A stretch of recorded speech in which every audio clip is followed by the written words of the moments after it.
Assalamualaikum warahmatullahi wabarakatuh. Yang saya hormati Bapak Gilang Fahreza selaku dosen mata kuliah karakter building. Perkenalkan, nama lengkap saya Lusitania Ruswita Aso dengan NIM 19210956. Kali ini saya akan mempresentasikan makalah dengan judul Maraknya Kasus Korupsi di Indonesia. Yang pertama, latar belakang. Korupsi di Indonesia sudah merupakan patologi sosial atau penyakit sosial yang sangat berbahaya yang mengancam semua aspek kehidupan bermasyarakat, bernegara, dan berbangsa. Korupsi telah mengakibatkan kerugian material keuangan negara yang sangat besar.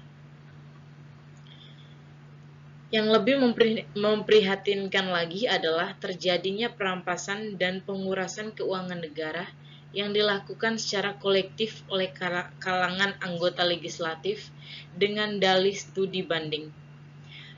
Selanjutnya, rumusan masalah. Setelah mendengarkan penjelasan di atas, ada pun beberapa rumusan masalah. Yang pertama, apa yang dimaksud dengan korupsi? Kedua, faktor penyebab adanya korupsi. Dan yang ketiga, apa saja tindakan untuk memberantas korupsi? Pertama, pengertian korupsi. Kata korupsi menurut Kamus Besar Bahasa Indonesia berarti penyelewengan atau penggelapan uang negara atau perusahaan dan sebagainya untuk keuntungan pribadi atau orang lain. Korupsi selalu mengandung unsur penyelewengan atau dishonest atau ketidakjujuran.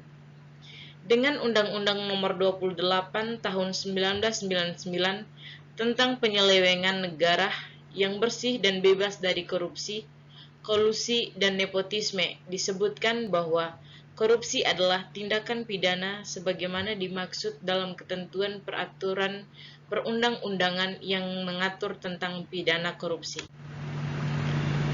Faktor-faktor penyebab korupsi. Yang pertama, faktor internal.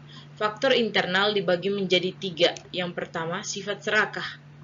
Sifat serakah adalah sifat yang membuat seseorang selalu merasa tidak cukup atau tidak pernah puas atas apa yang mereka miliki dan selalu ingin lebih.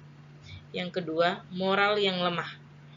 Yang dimaksud dengan moral yang lemah yaitu tidak jujur, lemahnya keimanan, tidak malu melakukan hal-hal yang buruk bahkan sampai korupsi.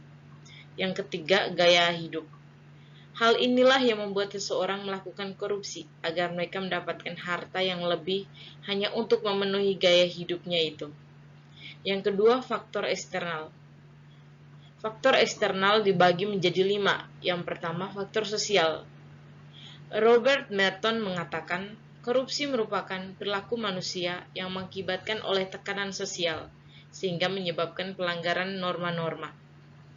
Menurut teori ini, kondisi sosial di suatu tempat terlalu menekan sukses ekonomi tapi membatasi kesempatan-kesempatan untuk mencapainya. Yang kedua, hukum termasuk dalam faktor eksternal penyebab korupsi.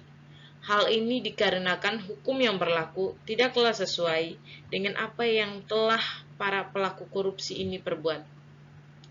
Yang ketiga, faktor ekonomi.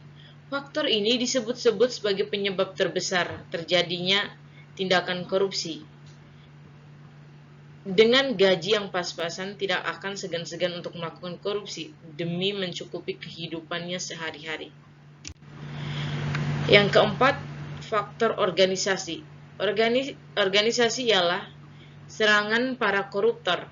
Organisasi ini memberi kesempatan kepada mereka dan peluang untuk melakukan korupsi, misalnya karena tidak adanya keteladanan integritas dari pemimpin yang membuat seseorang untuk korupsi. Yang kelima, budaya juga termasuk pada penyebab eksternal korupsi, misalnya budaya seseorang yang hanya menghargai orang-orang kaya. Yang selanjutnya, tindakan untuk memberantas korupsi. Adapun beberapa hal untuk memberantas korupsi. Yang pertama, menjauhi sifat serakah yang akan merusak diri. Yang kedua, membangun moral yang baik. Ketiga, tidak mengikuti gaya hidup orang yang berlebihan. Yang keempat, tidak mengakui gaya hidup orang lain. Kelima, memberi sanksi yang tegas kepada pelaku korupsi agar mereka jerah dan tidak mendukung tindakan korupsi. Yang terakhir, berdasarkan penjelasan di atas, dapat disimpulkan bahwa korupsi adalah suatu tindakan perdana yang memperkaya diri yang secara langsung merugikan negara atau perekonomian negara. Jadi unsur dalam pembuatan korupsi meliputi dua aspek. Aspek yang memperkaya diri dengan menggunakan kedudukannya, dan aspek penggunaan uang negara untuk kepentingannya. Adapun penyebabnya antara lain ketiadaan dan kelemahan pemimpin, kelemahan pengajaran dan etika, kolonialisme, penjajahan, rendahnya pendidikan, kemiskinan, tidak adanya hukum yang keras, rendahnya sumber daya manusia, serta struktur ekonomi. Menjadi baik, sekian hasil presentasi dari saya. Atas perhatian saya ucapkan terima kasih.